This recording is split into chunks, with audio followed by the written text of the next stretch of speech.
What's going on, everybody? It is that time again. The Sooners Illustrated Podcast, episode 159 on this Thursday, March 6th, 2025. Josh Callaway, Collin Kennedy with you on a Thursday. Big recruiting weekend coming up. A lot of guys coming to Norman. Of course, you got the right guy here to preview it, talk about the names to know. We'll get into that on the program today. Of course, yesterday was OU's massive spring media day. That's all on the YouTube channel. Lots of coverage on the website already. Some early takeaways there from Collin and I from what Brent Venables, Jim Nagy, John Mateer, and a whole bunch of other guys had to say on Wednesday as well. But Collin, let's start before we get any of that with kind of, the news of the week, I guess, for other outside of spring practice, obviously kicking off today on Thursday, first practice later this afternoon.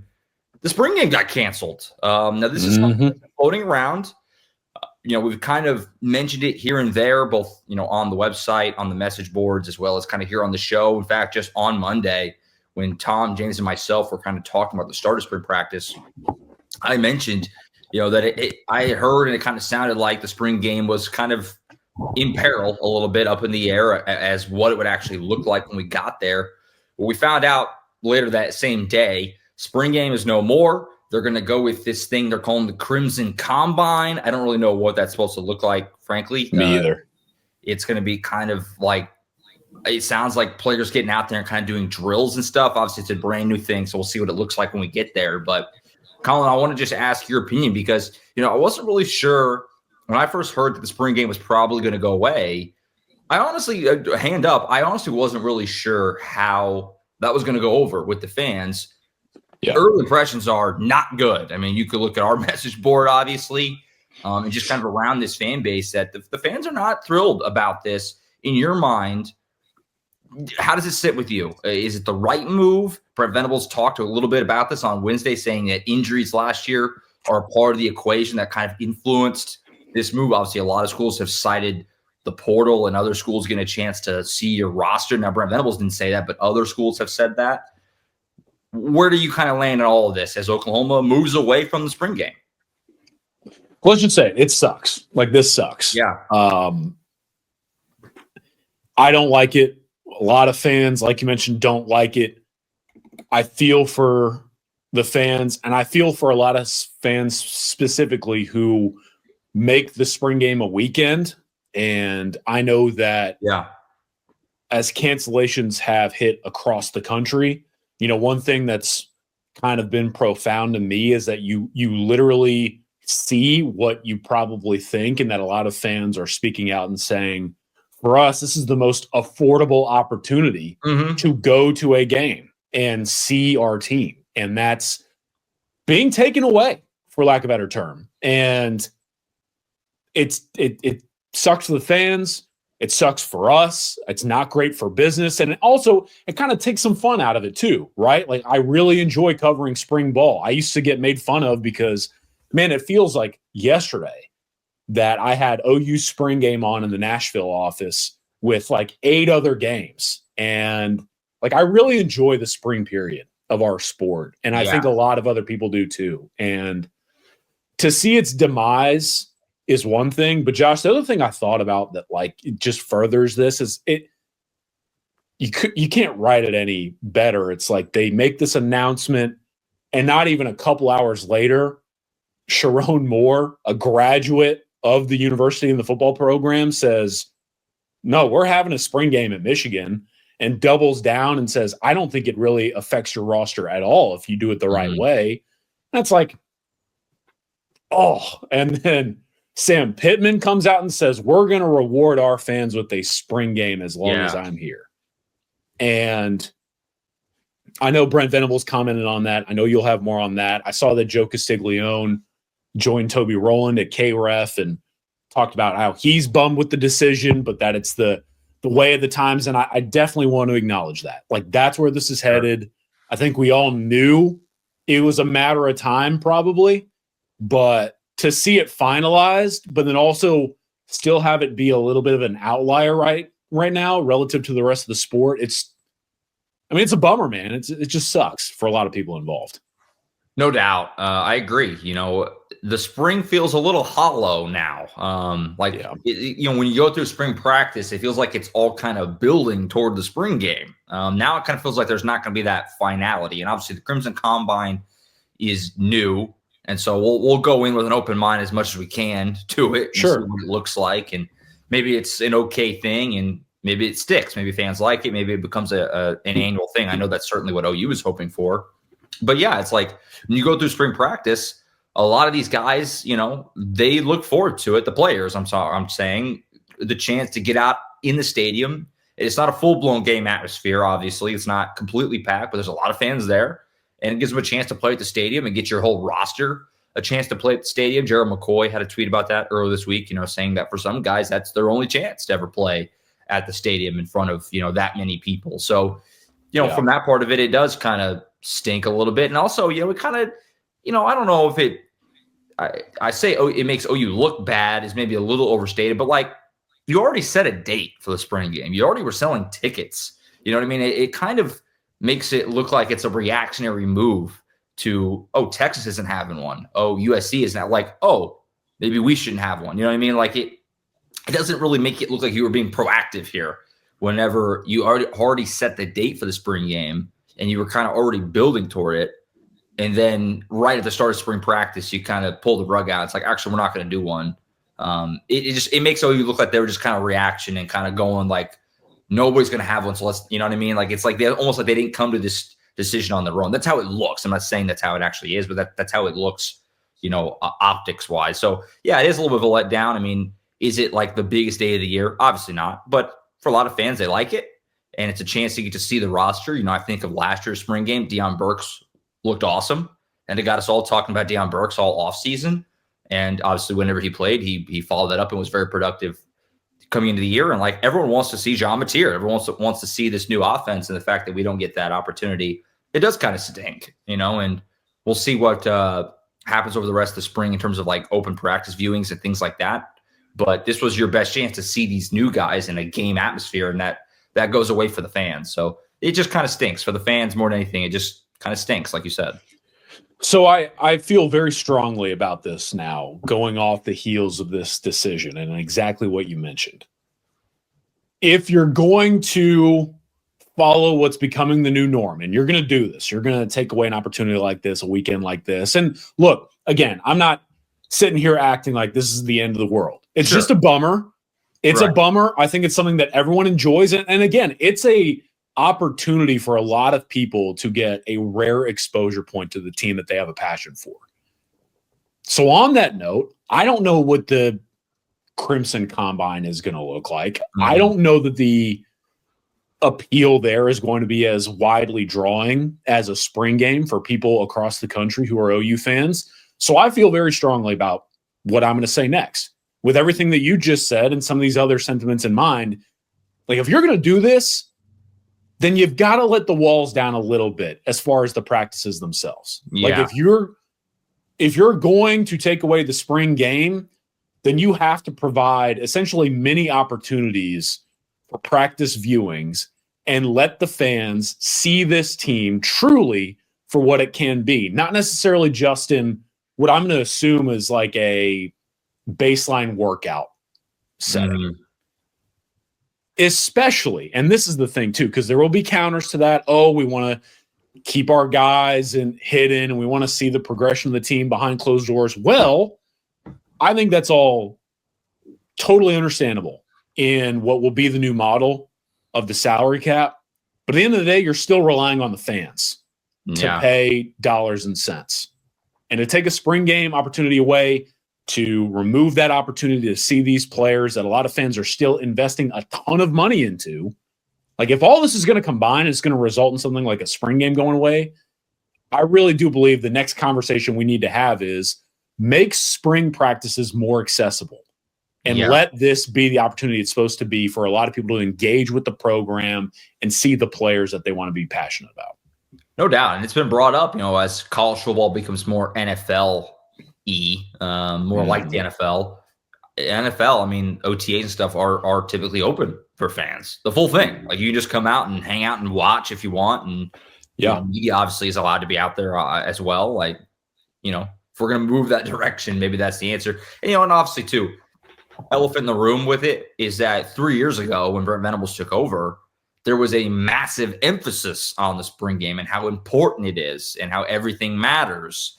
And OU fans responded by having 75,000 people come to the stadium for something that's nothing great as far as like the actual product. It's a chance to see new players. It's not like it's anything overly exciting, though. It's a practice. Right. 75,000 people came out for that. And so now to go from that 3 years later to let's not even have one, it just kind of, it makes 3 years ago look a little disingenuous now. Like it went from being the most important thing ever to it's not even important enough to have, So it's kind of just one of those funny things. And like I said, I honestly wasn't totally sure how it would go over. But it's a net negative. We were joking about it yesterday, Tom and James and myself at the media day. I don't know how many stories we've had on the website that have on the message boards that are downvoted. They're in the red. Whenever somebody makes a message board post, those who don't know, you can upvote or downvote it. Usually a story, it's going to be upvoted. The story was in the red on downvotes. I don't know if I've ever seen that. And it wasn't because of anything that I said in the story. It was because people hate this. They don't like they don't like this. So it's a weird thing. And we'll see what the Crimson Combine looks like. I don't know. Like people have asked me, like, is this going to be on TV still? I don't know. I mean, I don't know what any of this is going to look like. I don't know if media is going to have the same access. Is Brent Venables going to do post game? Like I have no idea what any of this is going to look like. So we'll figure it out together, 5 weeks from now. But no spring game in 2025. So there you have it. As far as, again, the media day yesterday, I do want to get some takeaways from this thing. There's a lot, so we're not going to talk about this for a half hour, even though we easily positive stuff, though. You know what I mean? Yeah. Like, hey, we've got some positive stuff to talk about. Good vibes. So yesterday, it's spring media day. John Mateer for the first time, Brent Venables to kick off the spring, Jim Nagy for the first time, obviously the new general manager who Collin and I talked about last week. And then we met all the newcomers, all the freshmen, all the transfers. That's all on the YouTube channel. So if you missed any of it, it's all there. It's not going anywhere. You can hear from all the new guys as well as, like I said, Mateer, Venables, and Jim Nagy. I want to get into some of the takeaways from what we heard yesterday, but I want to start, Collin, with the injury side of it because I want to get your input there. So these 9 guys, Brent Venables said, are going to miss all of spring with various injuries. Keith Ozida, Cade McIntyre, Jaden Jackson, Logan Howland, Seth Freeman, KJ Daniels, Andy Bass, who retore his ACL, Javonte Barnes, and Darius Afalava. Those 9 guys are going to miss all the spring. He also said that Peyton Bowen and I believe it was Gentry Williams are going to be limited in spring practice. So they're not going to be out for all of it, but they're kind of limited, in and out a little bit. And then he did acknowledge also that Jaden Gibson potentially had a setback in his recovery. And he also said Kendall Dolby is still kind of obviously working his way back from that really rough injury he had the early part of last year. So a lot of injury news there. Collin just threw at you. What jumps out to you, though, from that? The 9 guys are going to be out, and then Bowen and Gentry limited, and then Jaden Gibson potentially a setback. What kind of jumps out to you from all those kind of injury updates there? We'll start with Jaden Gibson real quick. I am hoping and praying for the best here because brutal. And I would be curious for your quick thought on this one as well, because I think it is one of the bigger stories of the week now. I mean, this is a guy, in my opinion, who, you pretty much had 2 guys in that receiver room coming back, Deion Burks and Jaden Gibson, like guys that you felt like were going to be high-profile pass catchers for you. And going into this past season, you felt like Jaden Gibson was going to have a real opportunity to take a step forward, reach that next level, and then he suffers that unfortunate injury. And even still, I think it's a testament to this talent. Now we're kind of transitioning into 2025, and it's like, man, Jaden Gibson can still be a dude. And now we're left with further uncertainty. I kind of want to start there, Josh, because it's like if you, for whatever reason, do end up losing this player, even for an extended amount of time in the offseason, it almost kind of feels like you're kind of back to square one with a storyline from 2024. No doubt. And that was the thing that jumped out to everyone whenever it was Brent Venables said that he had a setback, which credit to our own Tom Green for asking about Jaden in particular, because everyone's saying, oh, my God, here we go again. Like already spring hasn't even started yet.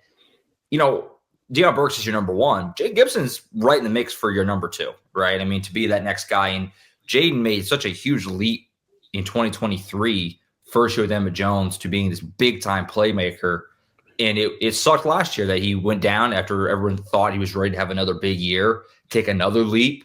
And obviously he's a great personality. We love getting a chance to talk to him. And so you're rooting for him.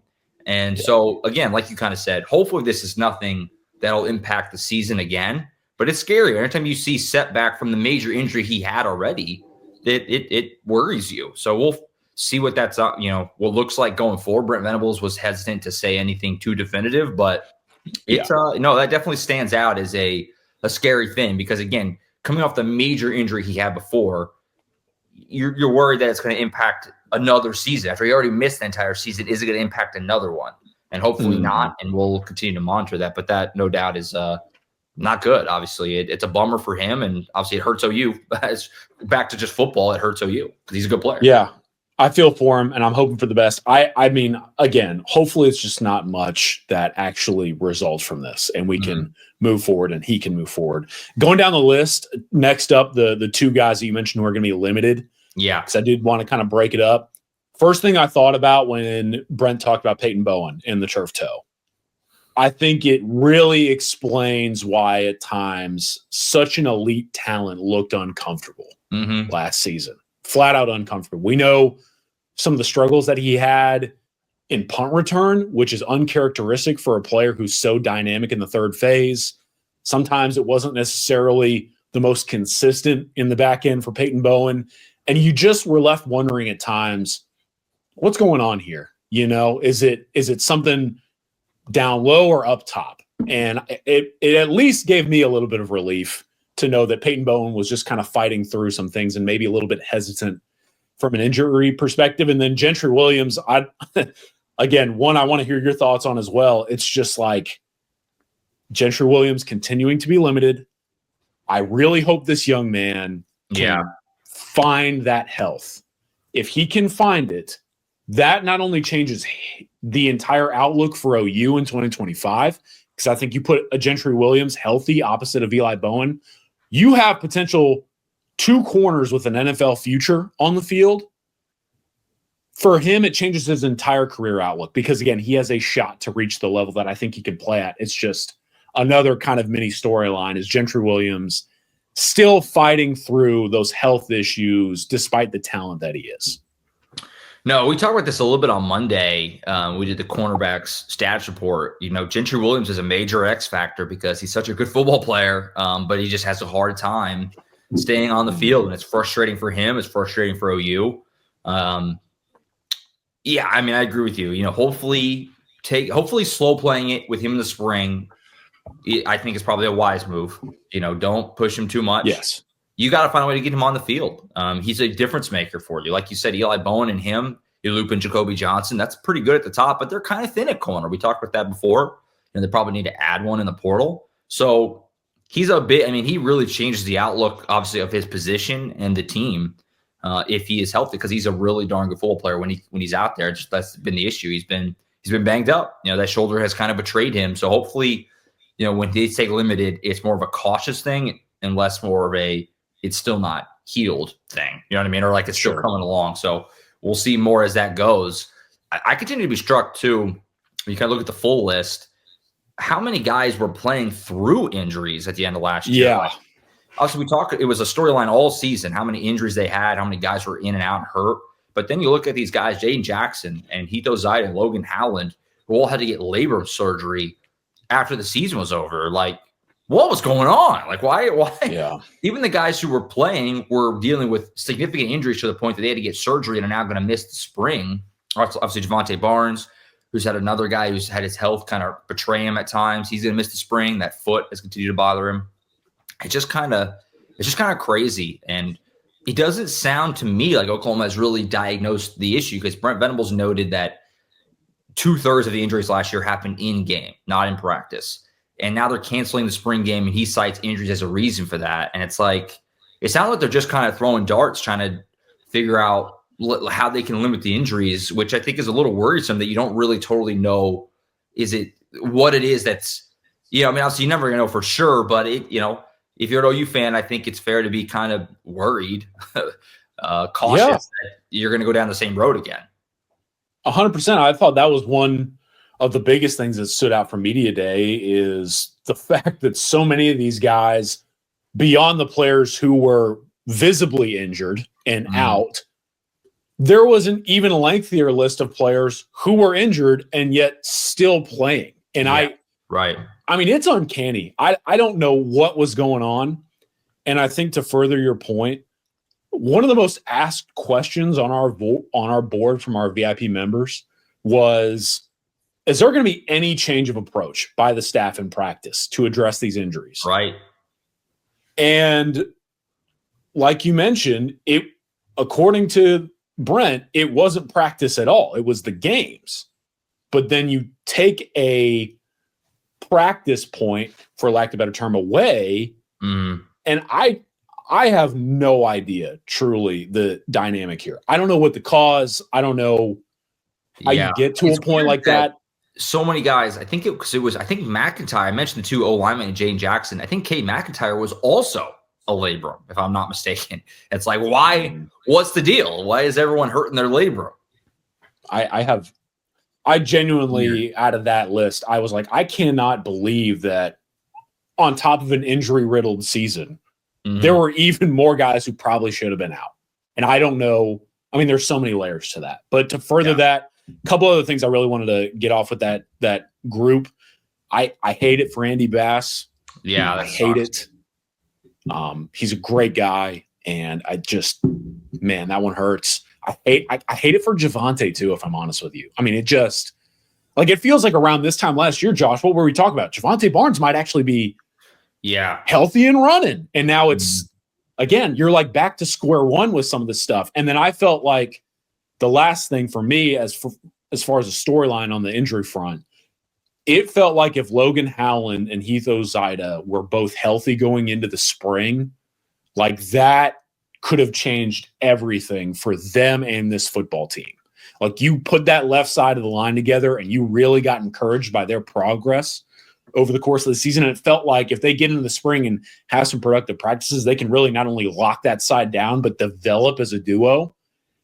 And now it's like, it's nice that some of the younger guys are going to get reps, but man, I hate it for those two because you really need and want them to reach that next level coming out of the fall. No doubt.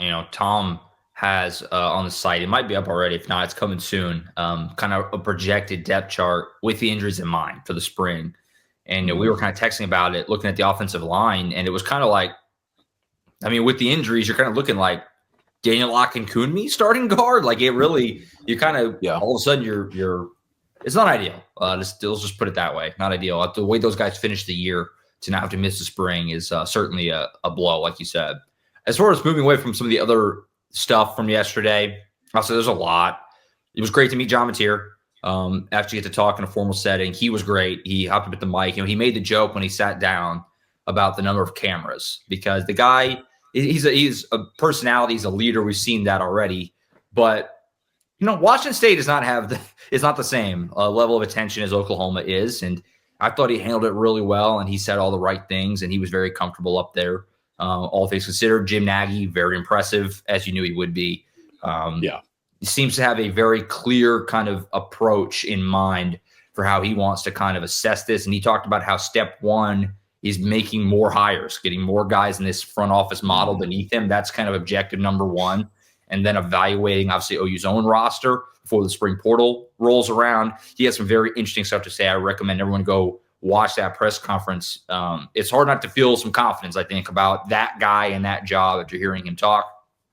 Obviously, Brent Venables had a lot to cover as well. The thing that stood out to me maybe most from him, there was a lot, but I think the thing that stuck with me for whatever reason was him talking about the hiring of Nate Dreiling and him kind of mentioning how Nate told him basically like, I don't care how much you pay me. I don't care what my title is. I want to come to OU. I want to work for you. And that's exciting, and Brent Venables noted like, look, he's being paid well. It's not like we're not paying him, but it's kind of nice to know that he really wanted to be here above everything. So those are some of the things that stood out from that. Obviously, newcomer players, a lot there as well, but Collin, anything from you that stood out from afar as far as from Venables or Nagy or Mateer or anything else? Obviously, there's a lot, so it's not like we're going to be able to cover everything. But It was great to hear from all these guys and kind of kick off the spring in the right way. First and foremost, it kind of, I don't know, it felt like a little bit of a relief almost, or at least felt good to see the alignment between three figures that you kind of figure to be the faces of the program. Yeah. And what I mean by that is they each took time to talk about each other, unprompted. I mean, Nagy out of the blue was like, hey, man, even before I got this job, watching John Mateer, I was fired up about that talent. Brent Venables talks about both Nagy and John Mateer, and the list goes on. Like, they all took time to sort of acknowledge the trio that's in place and how important it is that they're all on the same page and moving forward. I thought for me, the overarching theme was, number one, taking pressure or kind of the load off of other people's plates. I think that's a massive development within this program's walls. Jim Nagy talked a lot about wanting to remove some of the workload from not just Brent Venables, but OU's assistant coaches, which I think opens up a whole new door of possibilities. I think for John Mateer to talk as much as he did about wanting to take some of the pressure off of the players' plates in terms of learning the system. I mean, he spent a lot of time in that presser talking about the dynamic he has right now as kind of a mentor to the other members of the locker room to learn Arbuckle's system. I thought that was kind of interesting to hear him go through just how much he's doing to teach the system. And then you talk about Brent Venables and how excited he is about some of those hires, like you mentioned, and what they can accomplish. And then all of this combining to allow him to do something like calling the defense and how fired up he was to talk about. I buried the lead. That was the best answer of the day, maybe from anyone. I mean, when George asked the question, George Stoya, our buddy over at Sooner Scoop, friend of the program, when friend of the program for sure, when he asked the question, I went, here we go. Like we're going to get something. And I think I saw someone tweet about it. It may have been George, but it's like, for some reason, George's ability to get Brent to ask him a question back. I mean, it's impressive.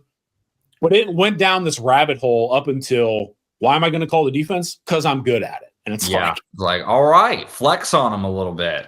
Yeah. Right. Which, number one, like, I want to see that from Brent. And it feels good to not only know that that's still there. I don't think it ever went away. But all of this is setting up for him to be that. Does that make sense? Like everything that kind of combined in the media day, the narrative essentially showed you kind of what I talked about last week on the 24/7 Sports College Football Show. This is all relieving pressure and allowing Brent Venables to be put on a pedestal. And for this 2025 season to potentially really right the ship, considering the effort that they're putting in to alleviate stress and work collaboratively to get a better end result. And I think that to me really impressed out of media day. For sure. No, that nearly 6-minute answer, I think it was, to why he took over the defensive play calling was the best of the day. He went on a great kind of run of talking about how, because, it kind of got turned into a little bit of coaching for your job, right? That's not what the question was, but that's kind of how it, that's a little bit of the backdrop to all of this. And Brent is aware of that. He's not naive to that reality. And he kind of talked about how he always feels like he's coaching for his job. That's always been the approach. He feels like people have always been, trying to push him beneath water. And he's always had to fight that ever since he very first started his very first gig at Kansas State with Coach Bill Snyder, And so to kind of get that, kind of peel back the curtain a little bit on Brent's mindset all the time, it was cool. It was cool to hear. And, at the same time, I say that, I don't know if I totally – I think that he is aware of what this year is, and Brent Venables is much more online and aware of what's being said than I think people would think. He knows what people are saying. He knows what the narrative are. He knows that people think that this year is make or break for him. I think that was part of why he decided to take back over the play calling himself. And you're seeing him kind of, you're getting a little bit of a bleep you, Brent, right now. Like he's kind of coming with a bit of an edge this year, it seems, from one press conference of, I'm good at it. I'm a really good defensive coordinator. Last year, he noted that I think with special teams, defense, top 30 in efficiency in both. The only other two teams that were top 30 in both defensive and special teams efficiency other than Oklahoma were Ohio State and Notre Dame. They, of course, played in the national championship game. But as Brent noted, those two teams were good on offense. We were terrible on offense. Like, there is a bit of a he's kind of standing up for himself a little bit, and a little bit of a, we're going to get this right. I promise you we are. I can coach defense. We've got the right pieces on offense. We're making the adjustments necessary, and we're going to be a lot better. So, it's hard not to, he's always been good at the mic, but it's hard not to leave a press conference like that yesterday and not feel like kind of confident. Like, I kind of believe them. Like, it might be a lot better, this year. Look, I think, and I've made it clear, I really like Brent. I have a lot of respect for Brent. I'm pulling for him. I think we all kind of are, because I think we see who he is as a person and a coach. And it's just, there's been a lot that's gone on, not just at OU, but in college football that's directly impacted his job. But if there's one thing I've learned about Brent, he is very present. I mean, it's not just right now. Over the last couple of years, he's shown you that he pays attention to what people are saying. Oh, yeah. He will read, he will examine, he will monitor social media. He's very aware of narratives. And I give him credit for that, to be honest with you, because he knows at times what people are putting out there. And he has, time and again, I think we've talked about this on the show, he's shown a willingness to address it. Mm-hmm. And now, I think what's really cool is not only has Brent taken a lot of steps over the last few years to address problems that are in the public sphere, the people around him are doing the same. And a lot of new people around him, not just on staff, but the Randall Stevensons, the Joe Castigliones, now the Jim Nagy's. And it's really letting him be the Brent Venables I think that he wants to be. And I think that is a great thing going into ultimately a pivotal season. Unless you had anything else, I did want to kick it to you. Obviously, I couldn't make it. I had to stay in DFW. I wanted to be up there. So I did not get to do what is usually my favorite thing, which is when they bring in all the newcomers, they sit them at a table, and you pretty much just walk up and talk to them. So anything that you took away from those interviews with either the freshmen or the incoming transfers that Oklahoma has added? Yeah, no doubt. And these interviews, we didn't get every single guy because it's a lot. It's like having 30-something guys in total. Yeah. But a lot of them are on the YouTube channel. There's a freshman video and a transfers video, and it's timestamped, so you can go right to whatever guy you want. You can hear what they had to say. So we got to hear from a lot of guys, myself and James D. Jackson and Tom Green. We were all there, and Blake and Koviak. So we had a lot coming, more to come. On the website. But yeah, a few kind of standouts for me. It was great to hear from Michael Fasusi. There's a lot of attention on him. 5-star offensive tackle. Everyone's very fired up. Got about 7 solid minutes with him right at the very start of the freshman video.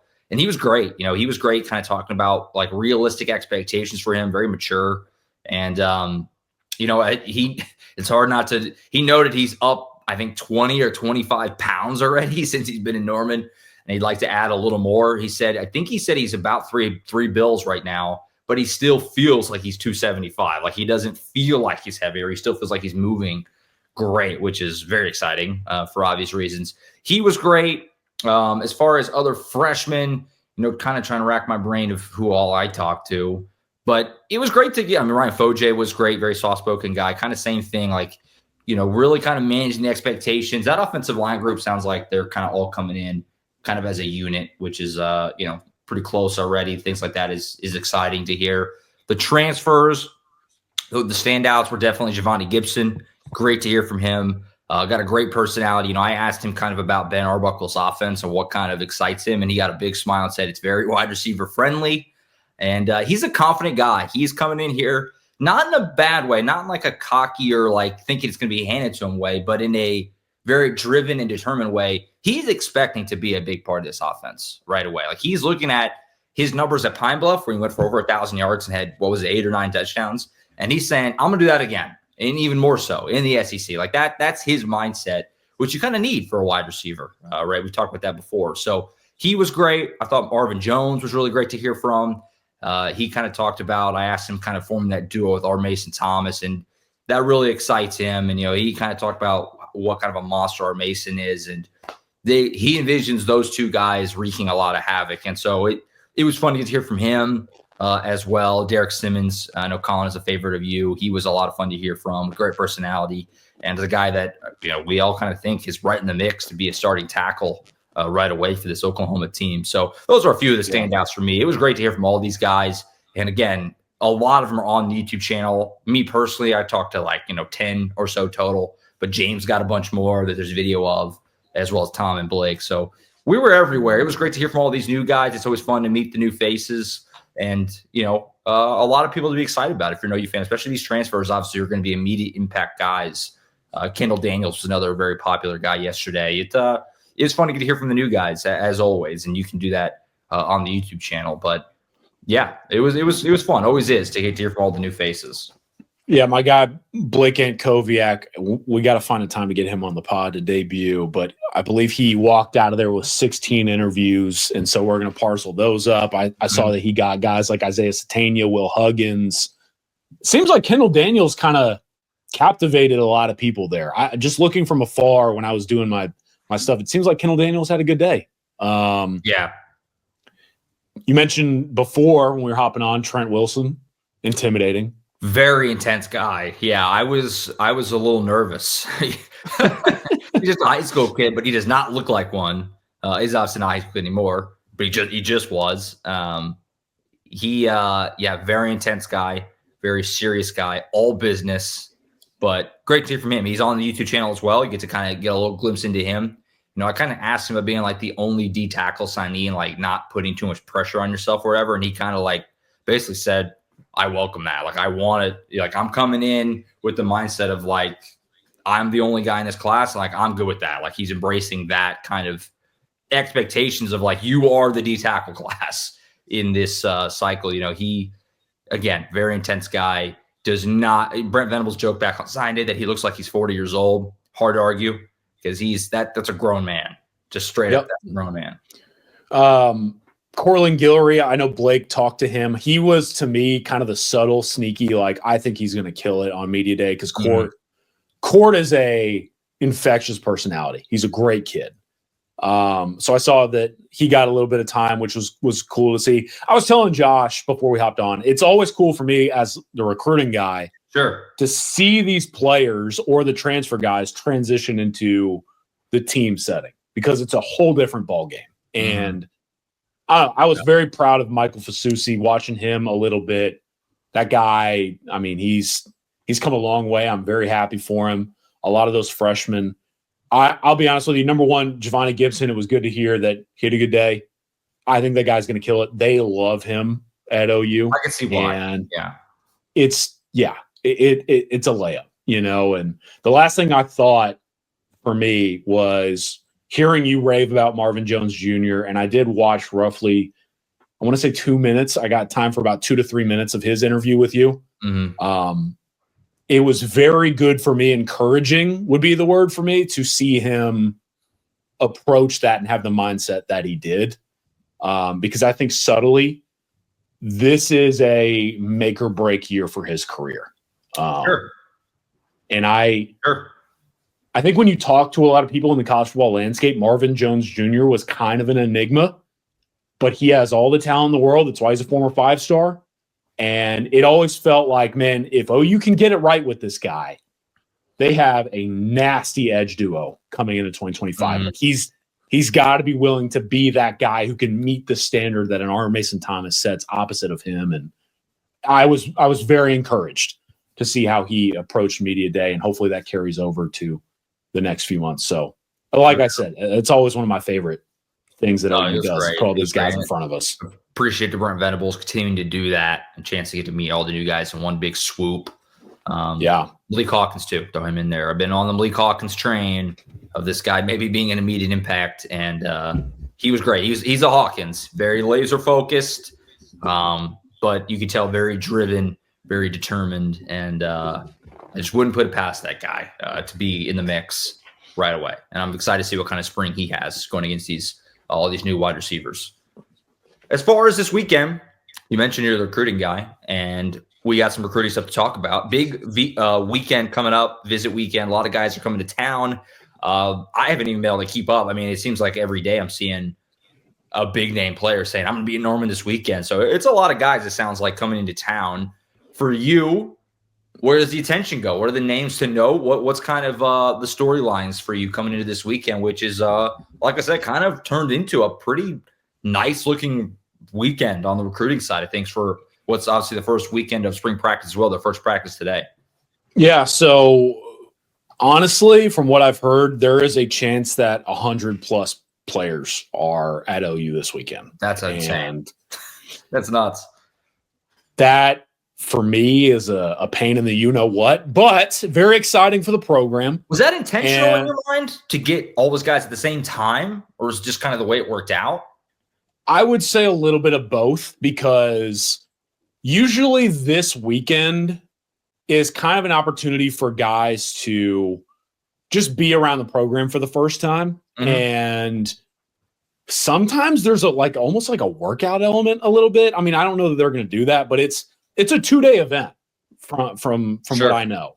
And so there's going to be a lot of guys cycling through. I know that some guys have canceled because they've heard of how many recruits are going to be at OU this weekend. But there's, on top of kind of the intentional nature of this, it's going to what's probably 100+, because these players will then sometimes bring their teammates along with. And so the list gets really lengthy. But as far as like the heavy hitter targets, there's still a lot of purpose for sure. And so kind of getting into some rapid fire stuff. We mentioned last week Bo Bentley's going to be there. Don't think anything's changed. So we'll get that one out of the way. Brandon Arrington, high 4-star athlete, corner, elite track and field guy. To me, this is someone who OU has really liked for a while, but I don't know exactly where Oklahoma stands, considering he's a West Coast guy. A lot of emphasis being placed on him. And I also know that he has a couple of track and field offers on top of his football opportunities. So probably need a little bit of clarity on that situation on Oklahoma's end, right? To kind of figure that out, to really help yourself advance in that recruitment. One of my favorite recruits in the country. I just went to a coaching clinic a couple weeks ago. I've got another one coming up this weekend. And I love those because these high school coaches will turn on the tape and they'll have to do the line that is honestly my favorite. It's like, I know that we have this gigantic defensive lineman wrecking shop on his own, but like, just try and think about the principle here. And it's like, all right, like, give me a break. The high 4-star talent is demolishing people. Like, that's what we're going to watch. That's what I was watching with Jamion Winfield the other day, the high 4-star interior defensive lineman from Richardson. This guy is a monster, and he's a move into the state of Texas from Mississippi. Mississippi recruits, I firmly believe, are just like, we call them Mississippi mud dogs. They're nasty. They get after it, but they're usually pretty low maintenance. Jamion Winfield, that's a big one coming onto campus. Ja'Cory Smith, linebacker out of Parkview Magnet, on paper should be there. Former teammate of Amarian Robinson, close friend of Amarian Robinson, 4-star backer type who OU is going to pursue. But he had a relationship with Zach Alley. This is an opportunity for the new linebacker hires to get to know Ja'Cory a little bit. And kind of on that note as well, DeQuivis Beck, linebacker out of Carthage. I talked about him a couple episodes ago. Yeah. He's going to be there. Really important visit weekend, in my opinion. Jordan Edmonds, as you guys know, one of my favorites, the jumbo corner from the state of Georgia. He's going to be there. Changed that commitment date. He should have been pledged by now. He didn't. It sounds like he's going to be ramping things up. And OU, that's going to be this weekend. Craig Dandridge, another personal favorite of mine, a guy that I've kind of been lobbying publicly. Craig's first opportunity to check out OU, and OU really likes this player at wide receiver. And as we know, wide receiver is going to be interesting to navigate. Gene Riordan, offensive lineman. The list goes on and on. Brian Harris is a defensive lineman from the state of Florida who's really kind of seen his momentum surge over the last few weeks. One of the hotter recruits on the recruiting trail. He'll be there. And then 2027 group could be pretty loaded. And the last thing I'll say, I was talking about this with Mike Roach. We went to coffee to do some work and talk about some stuff. This is just sicko mode stuff. But that 2028 group that's potentially going to be in Norman this weekend, don't judge me, Josh. All right. Like, we're coworkers and friends. You got to let me thrive right now. But the 2028s that OU's got coming into Norman this weekend, there's like 5 or 6 with multiple offers. I'm talking like double-digit offer 2028s. Yeah. And crazy. I don't know. It's like kind of just the nature of a Future Freaks thing, right? Like you never get to talk about the fact that they're inviting rising sophomores with a ton of offers to campus. But if you're not recruiting them now, you're already behind the 8 ball. And so that's pretty much the purpose of Future Freaks weekend. And like I said, they're going to certainly make the most of it with the number of recruits on campus. Huge weekend. Yeah, triple digits is nuts. That's like a number you'd expect for like Champ U barbecue type of weekend. So big weekend coming up. Collin's all over it. He's the best, and more to come. Obviously, Oakland247sports.com. Have lots of coverage there. Obviously, throughout the next however long, as Collin sifts through everything from a big weekend. But now's the time. Subscribe. Is it still first month for $1? First month for $1, folks. So check that out. I'll give you a bonus recruiting nugget since we've got through the show a little bit at a rapid pace. Today's first day of spring practice. They've got a guy on campus visiting for the first day of spring practice. And I think it's an important one to know as well. 4-star cornerback in the 2026 cycle, Jason Bradford. This guy is another roughly 6'3", 195-pound cornerback. Huge. I mean, he's huge. And a guy I really like as well. I've gotten to know him a little bit over the last couple of years. He does not have the Oklahoma offer. He's visiting for the first day of spring practices. If OU pulls the trigger, keep an eye on this one, folks. And so as we're speaking, important visit before Future Freaks weekend as well. I'm keeping an eye on this one. So Jason Bradford, a name to know. And like we said before, an elite OU name. I mean, it just is. Jason Bradford. It doesn't get much more OU than that. Absolutely. You're not lying. We'll be back on Monday. Tom, James, and myself recapping the weeks that were for obviously all the other sports as well as the season winding down. Big win for Porter Moser squad last night. They got another big one on Saturday. We'll recap all that on Monday. Of course, the Diamond Sports, all that other good stuff, and the start of spring ball after the first practice today. And obviously coming through the weekend. Be back with Collin next week to recap this big recruiting weekend and anything else we need to get into on the show next Thursday. I think that's it for now. For Collin Kennedy, I'm Josh Callaway. Signing off. We'll see you next time right back here as always on the Sooners Illustrated podcast.